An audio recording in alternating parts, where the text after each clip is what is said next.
자, 이제 기술적 개념, 경제적 개념 이제 더 살펴보는데요. 지금 처음 들으시는 것들이죠. 재밌지 않나요? 빈말이라도 재밌다라고 생각을 하시죠. 어려워요? 그래요. 그렇죠. 그렇게. 자꾸 자기 체면을 걸어야 돼요. 재미없어도 재밌다라고 생각하고요.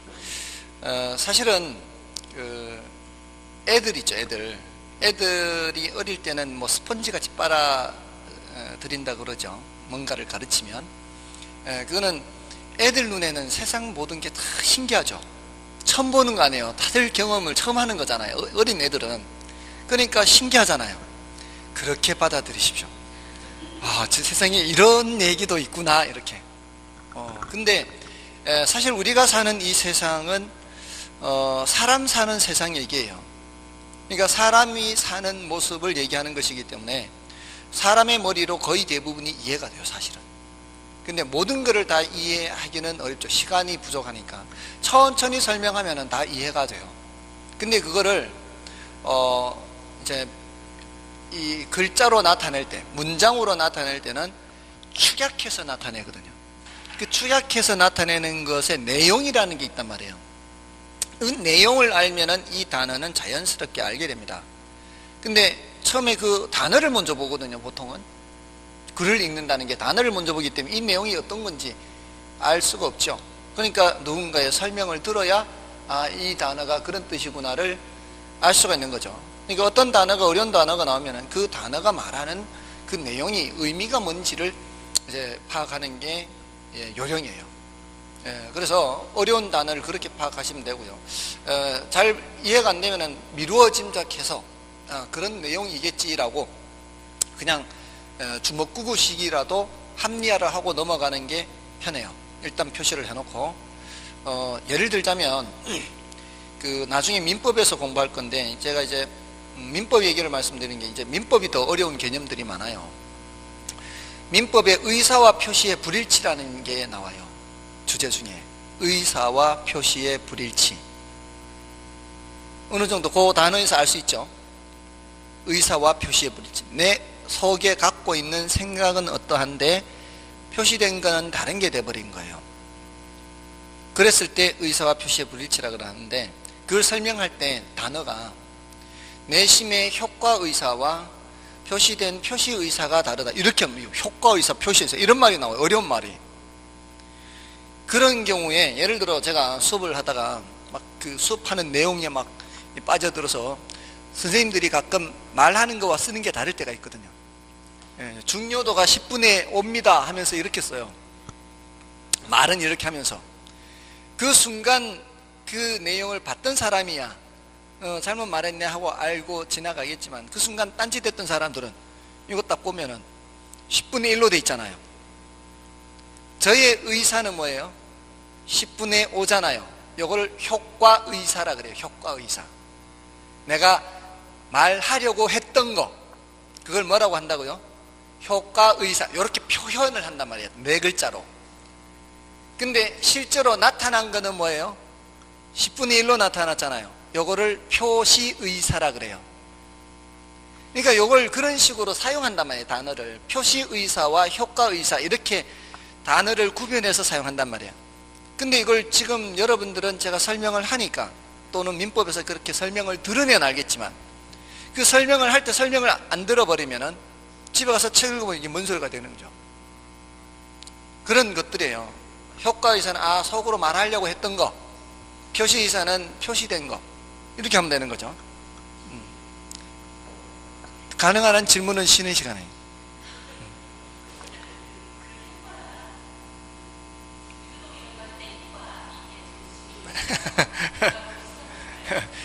글자만 같은 거죠. 글자만. 글자만 같은 거고 뜻은 다른 거죠. 효과라는 단어가 뭐 유도에서 말하는 효과와 여기서 말하는 효과는 글자는 같지만 뜻이 다른 거죠. 뜻이 다르죠. 여기서는 이제 그렇게 나타내려고 하는 효과. 근데 유도에서는 한판, 절반, 효과, 유효 이렇게 나가잖아요. 그렇게 이제 그 어떤 이 점수 배점의 어떤 단계를 말하는 것이지 여기서는 이제 그런 그야말로 그런 효과, 우리가 평소에 말하는 그런 효과죠. 그런 효과와 그 의사와 표시의 불일치라는 것에서 그 얼마든지 그렇게 나타날 수가 있거든요. 예를 들어서 둘이 짜고 얼마에 거래하자고 이렇게 넘긴 거예요. 짜고 실제로는 그렇게 이제 거래 안 했으면서, 실제로는 왜 다운 계약서도 일종의 그런 거죠. 그거는 표시된 거는 1억에 표시되어 있는데 실제로는 1억 3천, 1억 4천에 거래한 거예요. 이게 표시와 의사와 표시의 불일치가 되는 거죠. 그랬을 때 어디에다가 중점을 둬야 되느냐, 의사에 중점을 둬야 되느냐, 표시에 중점을 둬야 되느냐, 그런 게 문제가 될 수 있거든요. 그래서 어떤 법적인 효과를 따질 때에는 의사나 표시 어디에 중점을 둬야 되느냐, 이게 이제 문제가 되는데, 거래와 이 거래 관계 이런 경우에는 당연히 표시가 더 중요합니다. 표시가. 근데 내심의 의사를 중요시해야 되는 경우도 있거든요. 특히 가족 간의 관계, 혼인이라든가 이혼이라든가 이런 거 할 때 나는 이혼할 뜻이 없는데 표시가 잘못해서 이혼의 의사로 표시되거나 했을 때는, 그때는 내심의 의사를 더 중요시하는 경우도 있거든요. 아무튼 그런 것들을 이제 공부할 때 우리 인간 세상에서 나타나는 것들이라고요. 다 인간 세상에서 나타나는 것들이기 때문에 다 웬만하면 이래서 이런 말 하는구나 이렇게 받아들이시면 돼요. 그래서 너무 어렵다라고만 느끼지 마시고 그냥 아마 이런 이유가 있겠지라고 미루어 짐작하는 것. 여기서도 다 아까 말씀드렸듯이 부동산 개념이라는 걸 정하는 것도 이 사람이 말하는 부동산과 저 사람이 말하는 부동산이 서로 다르면 안 되니까 일단은 부동산이 뭐다라는 것을 여러 가지 측면에서 얘기하는데, 그 중에서 법적인 개념이 분량이 제일 많다 그랬죠. 법적인 것들, 많은 법들이 있다 그랬잖아요. 그 많은 법들 중에 가장 기초가 되는 법이 뭐고, 가장 기초가 되는 법이 민법이고, 그 민법에서 부동산이란 토지와 뭐라고 했다? 그 정착물이라고 했기 때문에 이제는 정착물인 것은 다 부동산이 되는 거예요. 민법의 세계에서는. 근데 다른 법에서, 기타 법에서 민법상 부동산처럼 취급하는 거 뭐라 그랬어요? 준부동산까지 포함하면 무슨 부동산? 광해부동산. 앞으로 요 내용을 더 할 것이다. 이렇게. 그 다음에 경제적 개념이나 기술적 개념에서는, 자, 이거는 이제 잎사귀를 오늘 다 그리는 거예요. 경제적 개념에서는 부동산을 상품으로 봐요. 상품. 부동산을 상품, 경제적인 측면에서. 여러분들 경제학 들어보셨죠? 경제학이라고 하는 학문은 상품의 생산, 유통, 소비와 관련된 걸 얘기를 해요. 어떤 상품을 얼마나 생산해서 어떻게 분배하고 하는가, 이런 문제를 다루는 게 경제학이거든요. 이런 건 당연히 인간이 만들어낸 상품이죠. 근데 토지는 인간이 만들어낸 게 아니죠. 토지는 인간이 만들어낸 게 아닌데도 일단은 토지도 뭐로 보는 거예요? 토지도 상품이라고 해요. 모든 것을 이제 자본주의 사회에서 웬만한 건 다 상품이에요. 그런 관점에서 보는 건 어떤 관점에서 보는 거다? 경제적 관점에서 보는 부동산 개념이에요. 상품으로 보는 거죠. 부동산을 다. 그런 관점이에요. 관점. 근데 상품은 상품인데 다른 상품을 생산할 때 투입되는 것을 생산재 그래요. 생산재. 다른 상품을 생산할 때 투입되는 걸 생산재, 이런 단어를 생산할 때 투입되는 재화다, 이런 의미예요. 생산재. 예를 들어 밀가루를 볼까요? 밀가루를 빵집에서 사가지고 옵니다. 빵집에서 수요를 해요. 밀가루를. 그래서 뭐를 만들어서, 빵을 만들어서 팔죠. 빵집에서 밀가루를 살 때에는 생산재로 사는 거죠. 그 집에서 밀가루를 없애버리는 거 아니에요. 그 밀가루를 없애버리는 사람은 빵 먹는 사람들이 없애버리는 거죠. 맞나요? 자, 그래서 빵집에서 밀가루 사는 거는 생산재로 사는 거고, 가정집에서 밀가루 사는 거는 소비재로 사는 거예요. 산다 하더라도 이게 어떤 경우에는 생산재로 사는 거고 어떤 경우에는 소비재로 사는 거예요. 여러분들 쓰고 계시는 볼펜, 이런 노트, 이런 것들은 다 무엇으로 산 거예요? 소비재로 산 거죠. 근데 여기 학원에 데스크에 쓸 목적으로 노트 사고 볼펜 사는 거는 생산재예요. 업체에서 구매하느냐 가정집에서 구매하느냐 이렇게 구분하면 제일 쉬워요. 업체에서 구매하는 거는 아무리 사소한 것일지라도 생산재로 사는 거예요. 아무리 사소한 것일지라도. 분필 이거 뭐예요? 생산재요. 가정집에서 필요에 의해서 사는 거는 소비재입니다. 가정집에서 사는 건 전부 다 뭐예요? 소비재. 이 업체에서 구매하는 건 전부 다 생산재예요. 그러니까 업체에서 구매할 때는 왜 그 영수증 처리하잖아요. 영수증 처리해서 비용 처리하고 하는 게 다 업체에서 구매할 때는 그게 가능한 얘기예요. 아무튼 그렇게 이제 어떤 경우에는 소비재가 되기도 하고 어떤 경우에는 생산재가 되기도 해요. 부동산도 마찬가지예요. 제가 임대업자로서 집을 살 때는 뭐예요? 생산재가 되는 거고요. 제가 살기 위한 목적으로 집을 살 때는 소비재가 되겠죠. 또 제가 고급 외제차를 사서 주차장을 만들기 위해서 옆집에 남는 땅을 사서 주차장을 만들기 위해서 토지를 매입했어요. 그래서 주차장을 만들어서 하는 경우에는 제가 그때는 소비재가 되는 거죠. 그냥 제 차를 보관하기 위한 것이지 제가 이걸 뭐 이렇게 이 땅을 이용해서 상품을 생산해서 누군가한테 파는 게 아니죠. 근데 건축업자로서 땅을 사서 집 지어서 분양하려면 그때는 생산재가 되는 거예요. 업자로서 사느냐 그냥 가정집에 가게 입장에서 사느냐 이렇게 구별하면 제일 쉬워요. 그러니까 어떤 경우에는 얘가 될 수도 있고 어떤 경우는 얘가 될 수도 있는 거죠. 거의 대부분의 재화가 다 그래요.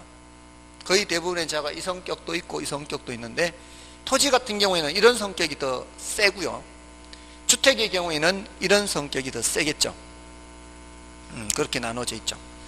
그리고 중요한 자산이기도 하고 자본이기도 하다 이런 표현들을 쓰는 거예요. 이런 표현들을 쓰면 이런 것들은 경제적인 측면에서 쓰는 표현들이고요. 기술적인 측면에는 공간, 자연, 위치, 환경 이런 단어를 써요. 또는 뭐 지질, 토양 뭐 이런 표현들이 나올 수 있겠죠. 이런 것들은 다 기술적 측면에서 살펴본다 그래요. 근데 이런 단어들을 어떻게 묻는가 하면 우리 시험에 이렇게 물어요. 이런 단어들을 이렇게 섞어 놓고요. 다음 중 경제적 개념에 해당하는 것으로 짝지어진 것은? 이렇게 물어요. 질문하는 방식을 그래서 기출문제를 보라는 거예요. 기출문제를 보면 어떤 식으로 묻는구나 구별하는 거예요. 이게 근데 구별이 어렵지 않잖아. 이게 경제적인 측면에서 사용하는 단어들인지 기술적인 측면에서 사용하는 단어들인지 구별하기 어렵지 않잖아요. 그리고 이것도 뭐 이렇게 섞을 수 있죠. 또 협의의 부동산, 광의의 부동산의 구분 개념은 경제적 측면에서의 구분 개념이다. 이렇게 또 틀린 지문을 만드는 거예요. 아시겠죠?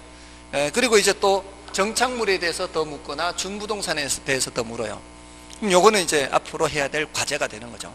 그러니까 여러분들 지금 교재를 보시면은 제일 먼저 그 12쪽에 협의의 부동산에서 토지, 이건 뭐 토지는 너무 분명하고요.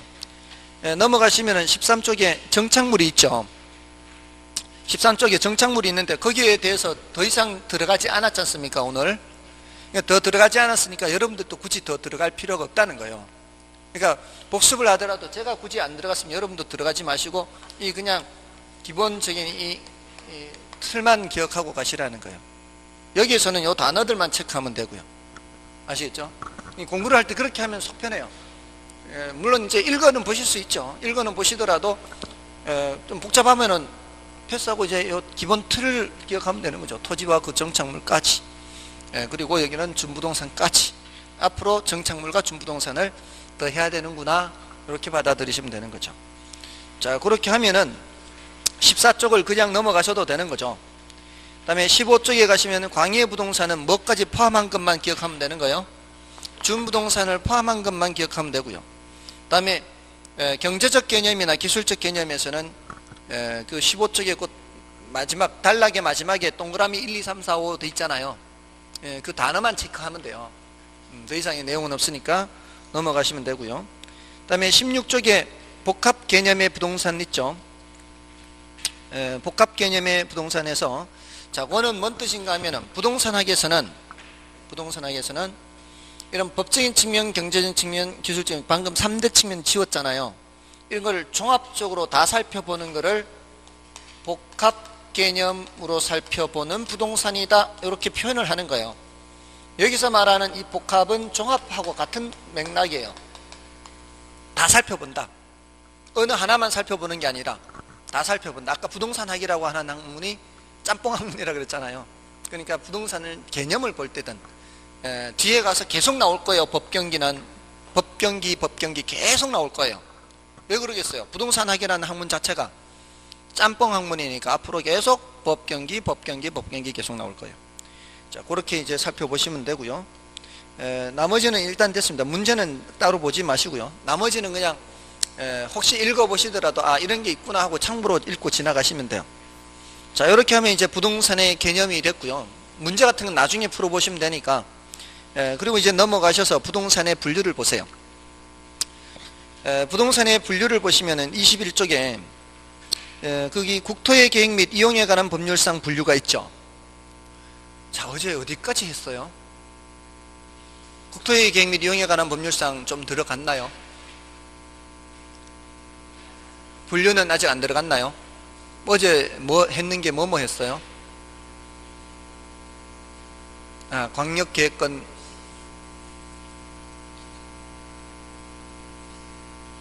도시군 계획, 도시군 기본계획, 도시군 관리계획, 광역계획 있고, 광역계획권 지정하고 강력계획하고 도시군 기본계획과 도시군 관리계획 있고 뭐 이런 정도까지 했나요? 아직 이런 구분은 아직 안 들어갔고요. 그러면 이제 지금 보세요. 부동산 학개론에서도 이렇게 공법의 내용이 약간은 나오죠. 약간은 나오는데 사실은 공법에서 더 자세히 하는 거예요. 지금 이제 부동산 개념이라는 주제 넘어가서 부동산 분류를 넘어가고 있는 거예요. 지금 지우고 있죠. 지금 뭐를 지우고 있어요? 부동산 개념을 지우고 있죠. 부동산 개념 하면 뭐가 생각이 나야 될까요?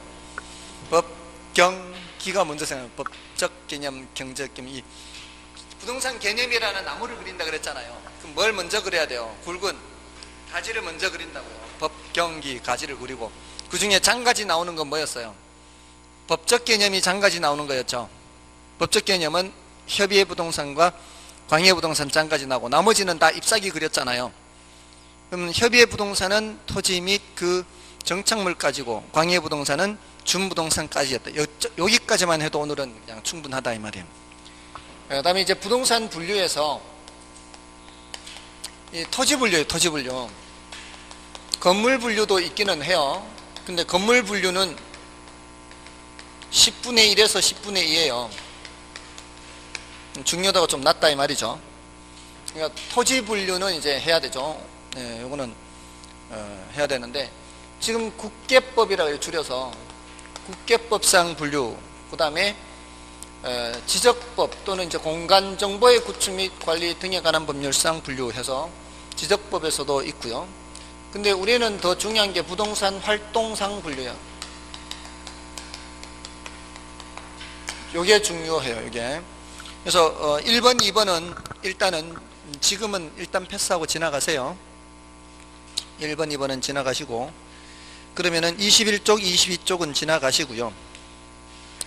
어디를 보시는 거예요?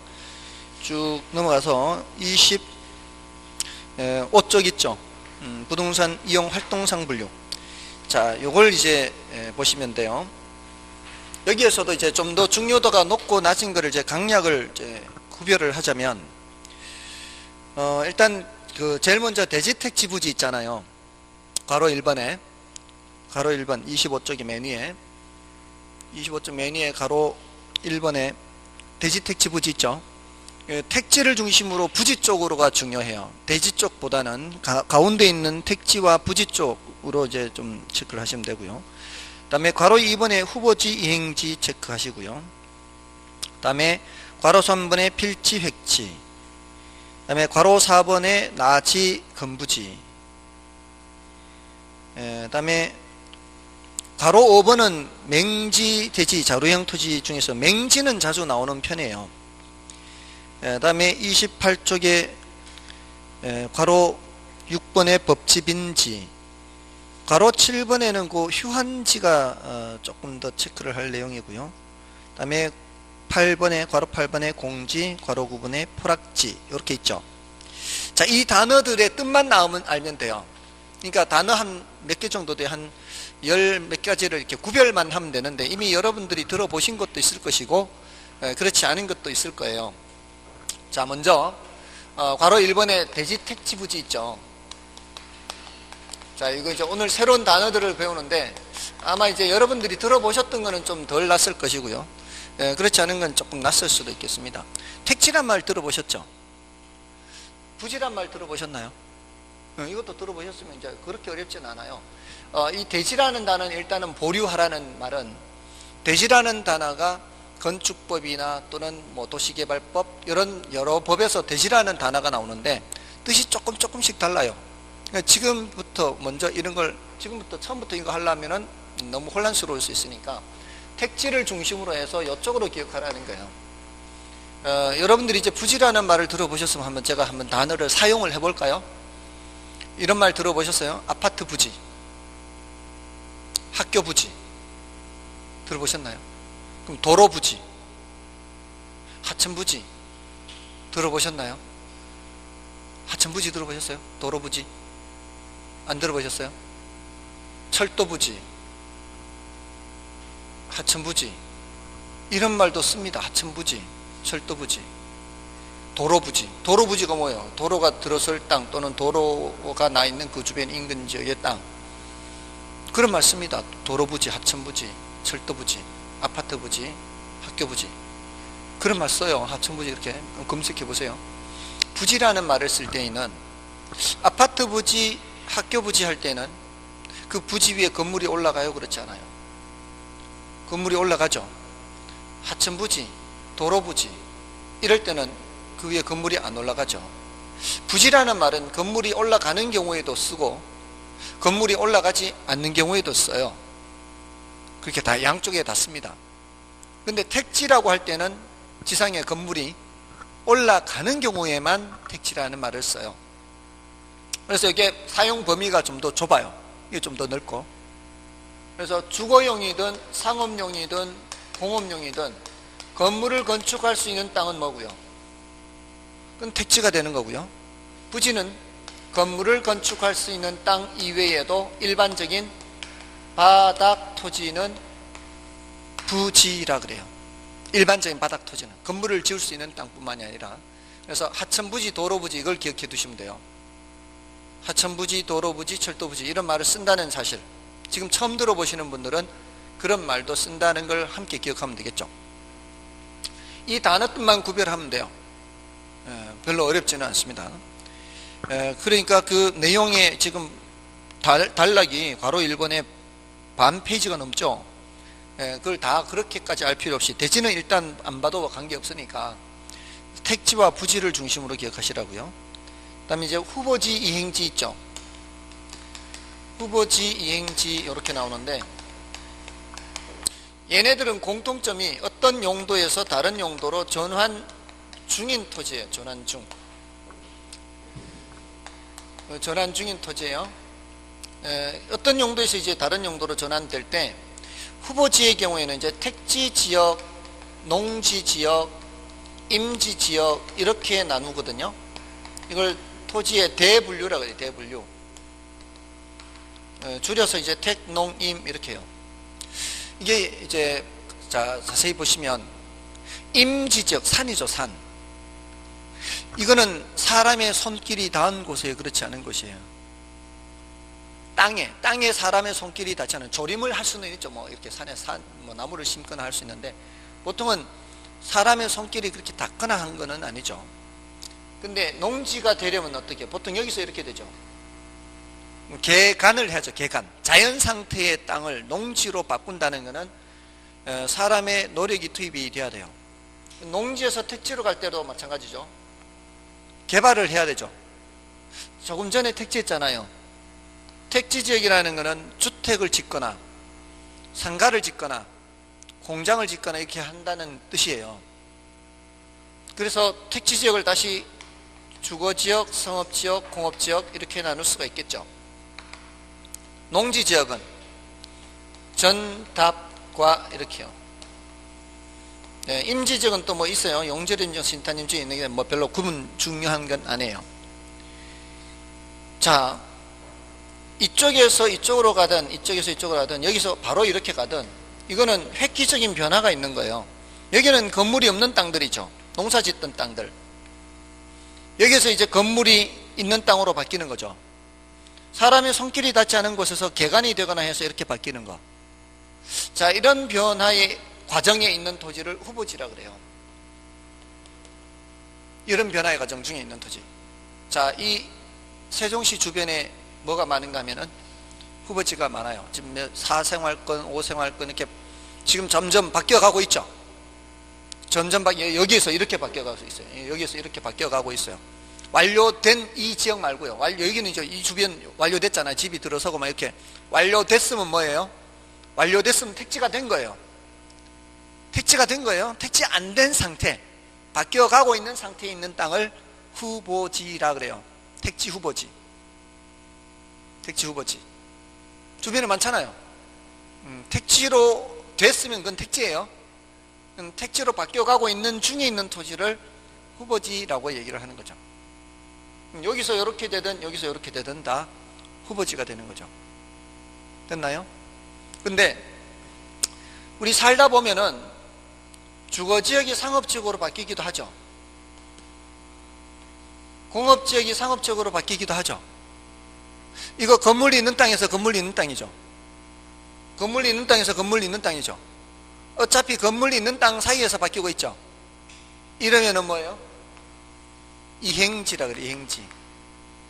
여기 농사 짓던 곳에서 농사 짓던 곳으로, 농사 짓던 곳에서 농사 짓던 곳으로, 이거 뭐예요? 같은 농사 짓던 거잖아요. 이것도 이행지라 그래. 이행지. 요 테두리 내에서 전환 중인 토지는 무슨 토지? 이행지. 획기적인 변화가 있으면은 무슨 토지? 후보지. 그러니까 여기서 이렇게 가면 뭐예요? 건물이 없던 땅에서 건물이 있던 땅으로 바뀌는 거 뭐예요? 후보지가 되는 후보지. 테두리를 벗어나니까. 이렇게 가는 것도 뭐예요? 다 후보지죠. 후보지. 여기에서 이렇게 바뀌는 거는 이행지. 요 안에서 바뀌는 건 다 이행지예요. 테두리를 벗어나면 뭐고요? 후보지. 건물이 없던 땅에서 건물이 있던 땅으로 바뀐다거나 사람의 손길이 닿지 않은 곳에서 사람의 손길이 닿은 땅으로 바뀌는 거 후보지죠. 됐나요? 개념 구분이 어렵지 않아요. 낯설 뿐이지. 이제 처음 들으니까 낯설 뿐이죠. 그러니까 낯설은 것은 어려운 거하고 다른 거예요. 낯설은 거는 자꾸 반복해서 그냥 하면 되는 거예요. 물론 이제 낯설면서도 어려운 것도 있겠죠. 그런 것들은 이제 일단 패스하고 지나가야 되고요. 같은 범위 내에서 전환 중이면 뭐다? 이행지. 테두리를 벗어나면은 후보지. 이렇게.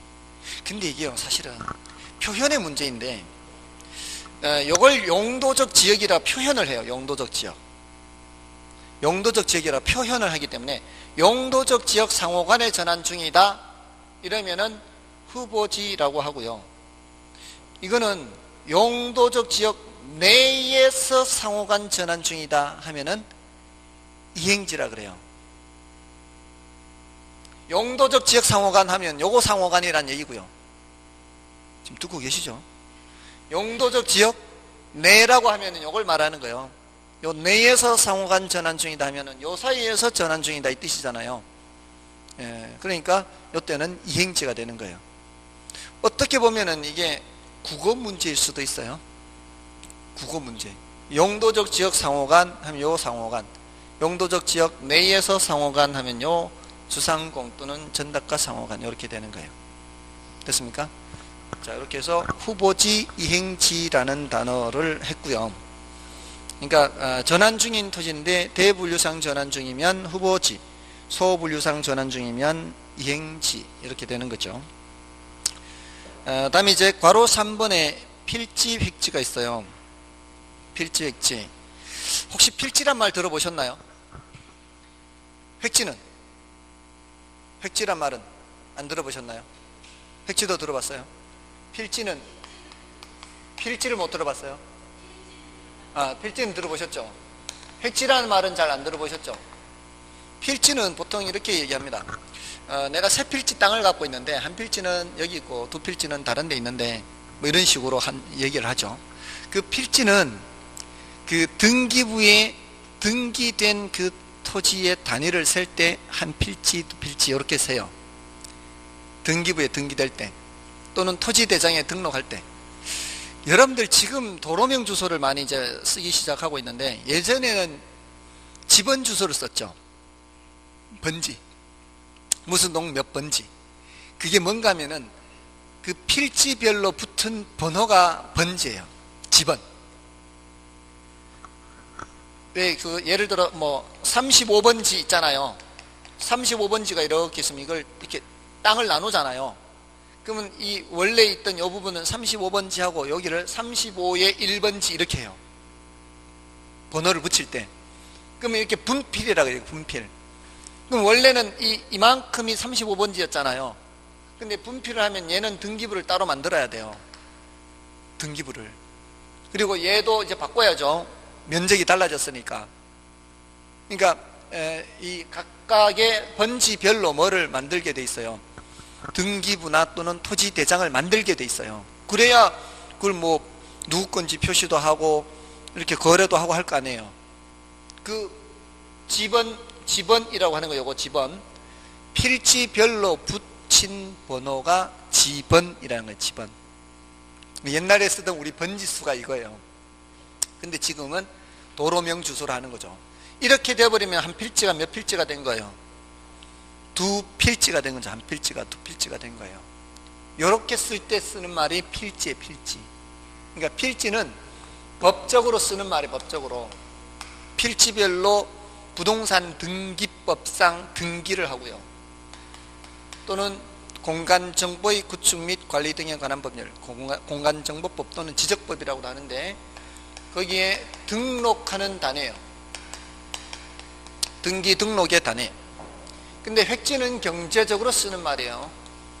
이거는 부동산 활동의 단위예요. 부동산 활동이라고 하면은 이제 뭐 개발 활동이든 아니면은 거래 활동이든 관리 활동이든 이런 여러 가지 활동이에요. 보통 이제 앞으로 경제적이라는 말이 나오면은 주로 가치 가격 이런 말 써요. 같은 가치 가격. 그러니까 같은 가격 수준이에요. 같은 가격 수준. 같은 가격 수준의 일단의 토지예요. 요거는 권리 측면은 법적인 측면은 주로 권리 측면을 살펴봐요. 권리 들어간 거. 법적인 측면은 권리 측면.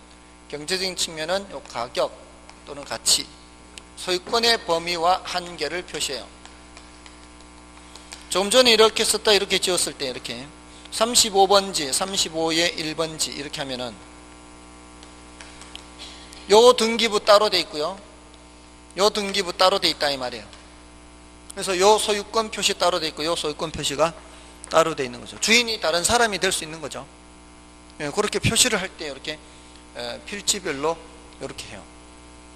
근데요, 재밌는 게 여러분들 이 건물이 깔고 앉아 있는 요 땅, 이 건물이 깔고 앉아 있는 요 땅을 뭐라고 하는가 하면은 획지라 그래요. 획지.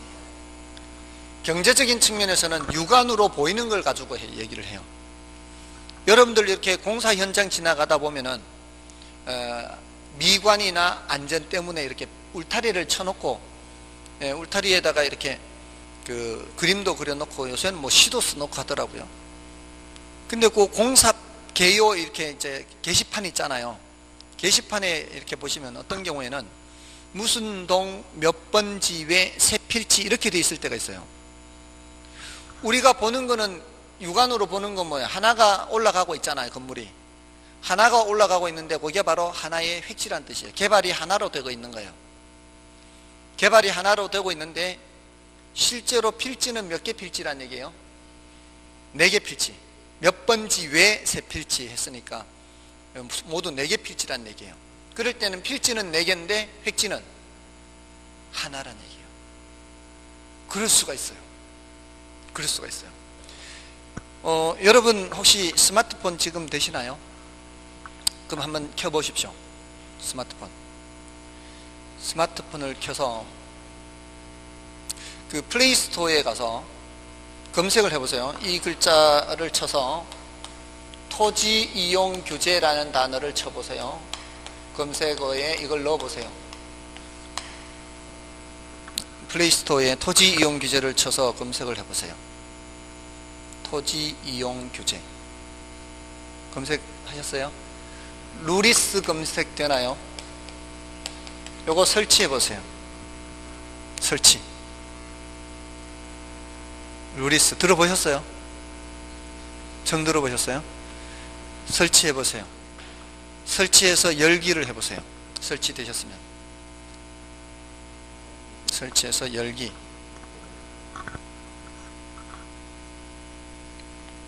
되셨나요?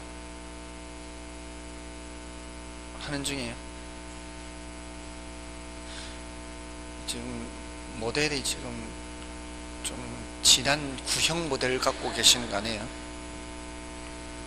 되신 분 혹시 GPS 켜져 있으신 분 켜져 있나요? 돼 있습니까? 열렸습니까? 아, 최신형 갖고 계시나 보네. 좀 줘보십시오. 지금 여기에 지금 GPS가 켜져 있으면 지금 우리가 있는 위치의 건물이 요 건물이에요. 깜빵깜빵하고 있는 우리 위치가 나타나고 있죠. 지금 이 건물이 어떤 건물인지를 확인하기 위해서 여기 집원 선택이 있어요.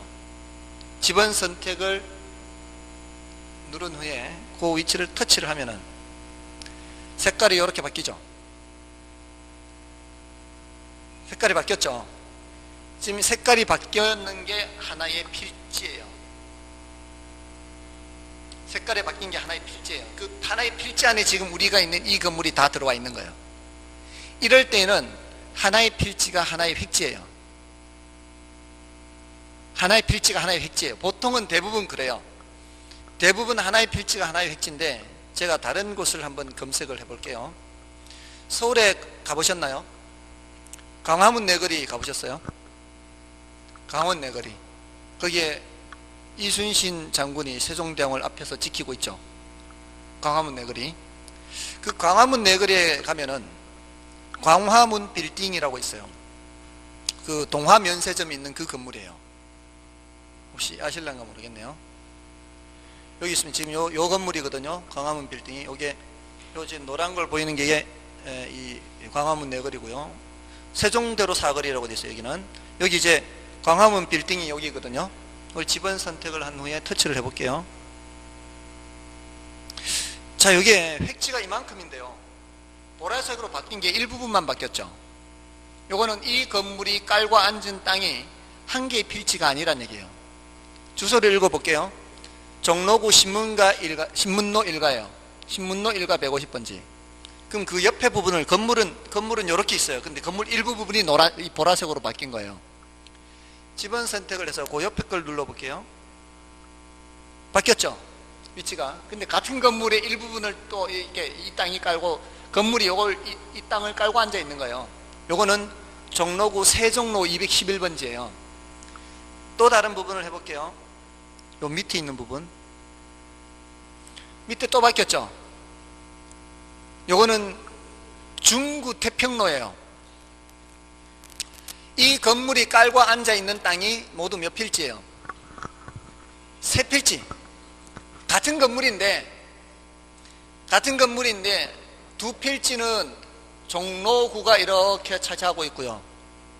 여기는 종로구, 여기는 세종로고, 여기는 신문로고, 여기는 중구 태평로예요. 그러니까 같은 건물인데 이쪽은 종로구고 이쪽은 중구란 얘기예요. 모두 몇 개 필지? 3개 필지예요. 그러면 사무실 이렇게 나눠서 저쪽은 종로구 이쪽은 중구란 얘기죠. 그러면 거기에 입주해 있는 기업들, 회사들 주소를 어떻게 해야 될까요? 같은 회사인데 이게 같은 층을 쓰는데 저쪽의 부서는 종로구고 이쪽 부서는 중구고 우편물 보낼 때 어떻게 보내야 될까요? 세금을 낼 때는 이쪽으로 내야 돼, 이쪽으로 내야 돼요. 그죠? 이런 경우가 있어요. 지금 신도시는 대부분 하나의 필지 위에 하나의 건물이 올라가 있어요. 그러니까 필지와 획지가 일치해요, 대부분은. 근데 옛날부터 내려오던 곳은 몇 개 필지 위에 건물이 올라가는 경우가 굉장히 많아요. 그럴 때는 우리가 육안으로 보기에는 몇 개인 거예요, 그냥. 육안으로 보기에는 그냥 한 개의 획지예요.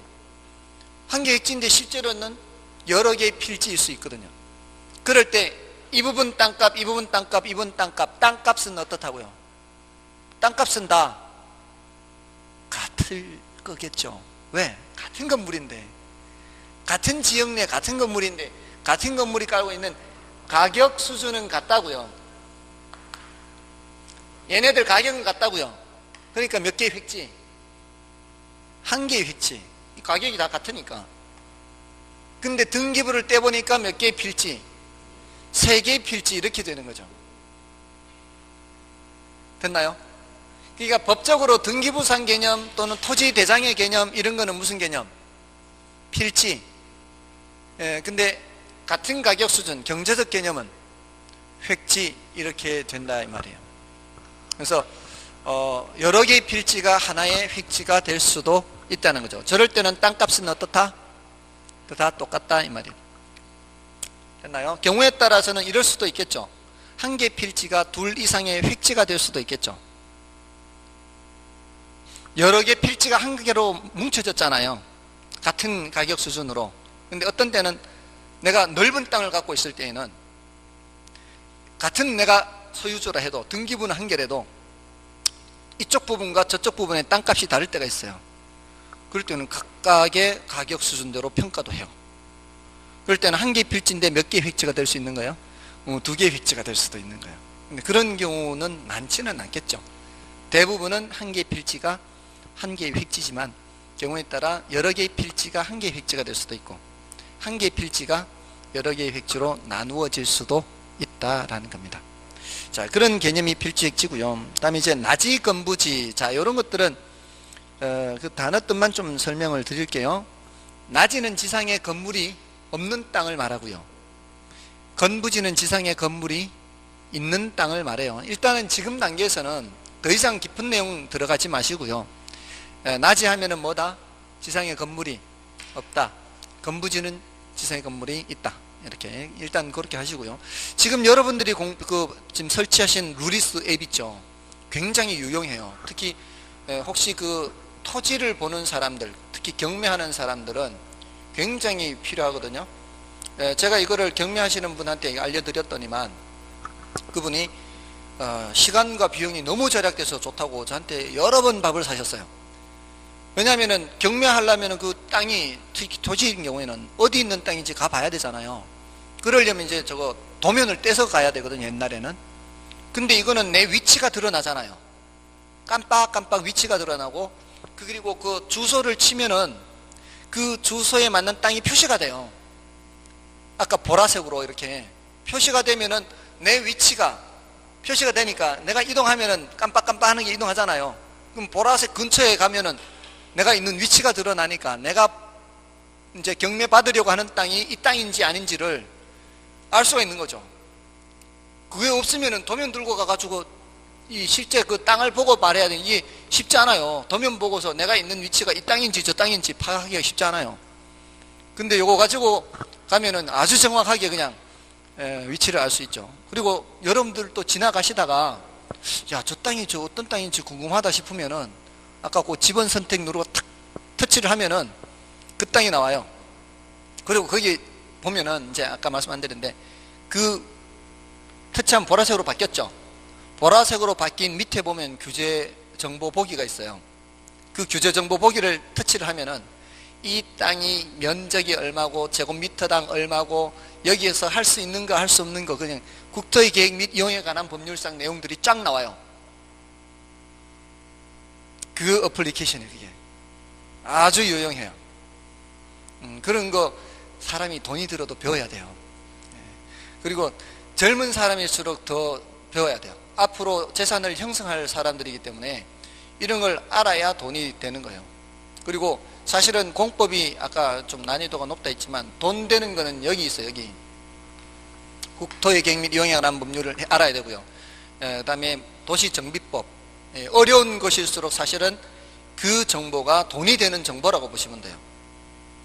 아무튼 뭐 나중에 좀 더 말씀을 드리겠지만 나지금부지는 그렇고요. 다음에 넘어가셔서 단어 뜻만 체크할게요. 괄호 5번에 가시면은 맹지와 대지 있죠. 괄호 5번에 27조의 맨 밑에 있죠. 맹지는 들어보신 적 있죠? 도로에 접한 게 하나도 없는 땅, 다른 토지로 둘러싸여 있어서 도로에 접하지 않은 땅 맹지고요. 그리고 대지라고 하고 괄호 속에 자루형 토지라고 돼 있죠. 그 대지라고 할 때 이 대자 한자가 어려운 한자예요. 그 한자가 오두이자잖아요. 밑에 요렇게 돼 있잖아요. 이게 요 오두이자가 들어가 있으면 자루 돼요. 자루. 한자가 보통 우리 대지 할 때는 이걸 쓰거든요. 이거는 보통 우리가 말하는 이제 건물 올라가는 땅을 이제 대지라고 하는데 요거하고 다르죠. 그래서 자루돼요. 자루형 토지. 그래서 자루형 토지는 도로에 이렇게 좁은 입구로 연결이 돼 있어요. 좁은 입구로 연결된 이런 형태의 토지를 뭐라고 한다? 자루형 토지. 자, 이렇고요. 그다음에 넘어가시면은 법지와 빈지란 단어가 나오죠. 법지와 빈지는 이 법자가요 한자로 법법자예요. 법법자로서 법으로는 갖고 있어요. 법으로는 갖고 있는데 활용실익이 없거나 적은 토지를 말해요. 예를 들어 이런 경사진 토지인데요. 여러분들 이제 공시법에서 배우실 거예요. 공시법에서 이 경사진 토지의 경우 측량을 할 때 요 하단부를 기준으로 측량하는 게 원칙이에요. 자, 그래서 여러분들이 땅을 샀어요. 땅을 사서 이제 도면을 확인을 해보니까 이렇게 선이 그어져 있겠죠. 선이 그어져 있는 그 안쪽의 면적이 내가 갖고 있는 면적이에요. 그게 이게 100제곱미터예요. 또는 100평이라고 쳤어요. 내 100평짜리 땅을 샀어. 근데 그 도면에는 경사가 나타나 있어요, 안 나타나 있어요? 도면에는 경사가 안 나타나 있거든요. 근데 여기서부터 여기까지 100평인데 실제 가보니까 여기서부터 여기까지밖에 사용을 못해요. 요거는 내가 소유권을 갖고는 있지만 사실상은 활용하기가 곤란하거나 아예 사용을 못하거나 이런 부분이 있을 수 있죠. 이런 땅을 뭐라고 한다? 법지라 그래. 법지. 법으로는 갖고 있어. 근데 활용실익이 없거나 적은 토지. 경사진 곳에서 나타나는 현상이에요. 근데 빈지는 이거 한자가 어려워요. 물가빈자, 물가빈. 물가빈자여서 이게 한자가 어려워서 바닷가라는 용어로 바꾸었어요. 요거는 법률용어로 바닷가입니다. 법률용어로 바닷가요. 그냥 일상생활 하듯이 바닷가, 야, 우리 바닷가 가자 할 때 그 바닷가가 아니라 법률용어로 바닷가는 뭔가 하면은 우리 이제 바닷가에 가면은 이렇게 물이 밀물, 썰물 이렇게 차이가 있죠. 요 가득 찼을 때, 가장 가득 찼을 때 이걸 최고 만조 수위선이라고 그래요. 또는 최대 만조 수위선. 여기를 기준으로 해서 여기가 바다고요. 이쪽이 육지예요. 근데 육지라 하더라도 측량을 여기서부터 하는 게 아니고요. 일정한 거리를 들어와서 여기서부터 측량을 해요. 측량할 때는. 그럼 여기가 측량이 안 돼 있죠. 여기는 측량 안 하는 거예요. 여기서부터 측량하니까. 육지라 하더라도 여기는 측량이 안 돼 있어요. 주로 모래사장이 많아요. 모래사장으로 돼 있는 부분이 많은데 이 부분은 소유권 표시가 돼 있겠어요, 안 돼 있겠어요? 소유권 표시가 안 돼 있을 거 아니에요. 근데 활용실익은 있다 그래요.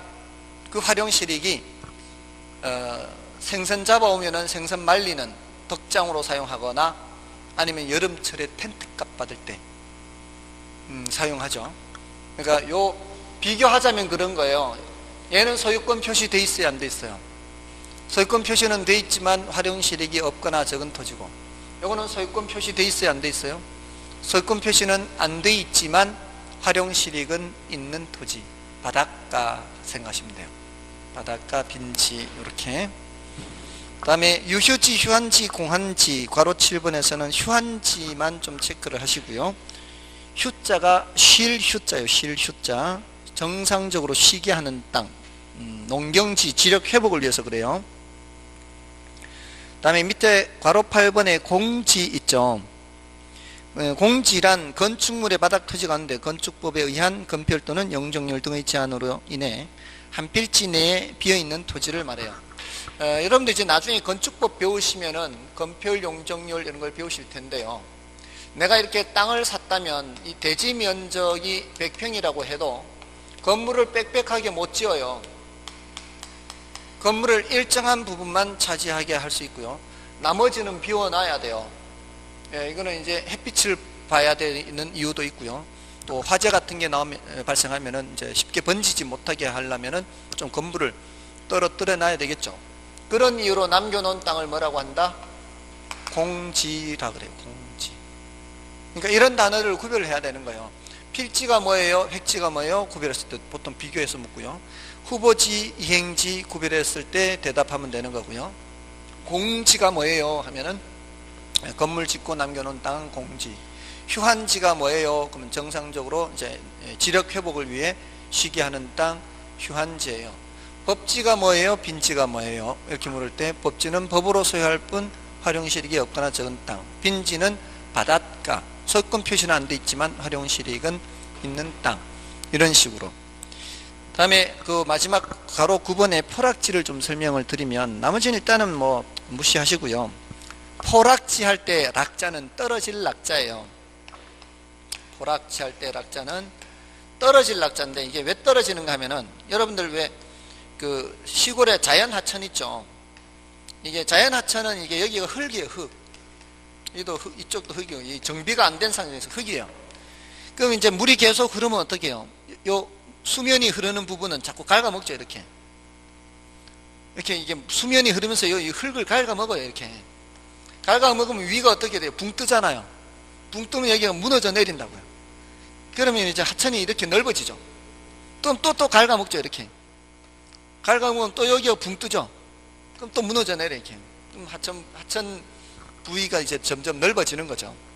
그렇게 해서 수면 밑으로 잠기게 되거나 또는 하천으로 변하게 되거나 이렇게 한 땅을 포락지라 그래요. 그래서 뭐라고 돼 있어요? 그 포락지란 지반이 절토되어 무너져 내린 토지로서 전답 등이 하천으로 변한 토지 또는 맨 끝에 뭐라고 돼 있어요? 세 번째 줄에 수면 밑으로 잠긴 토지 이렇게 돼 있죠. 그 포락지 하면 물의 침식 작용과 관련이 돼요.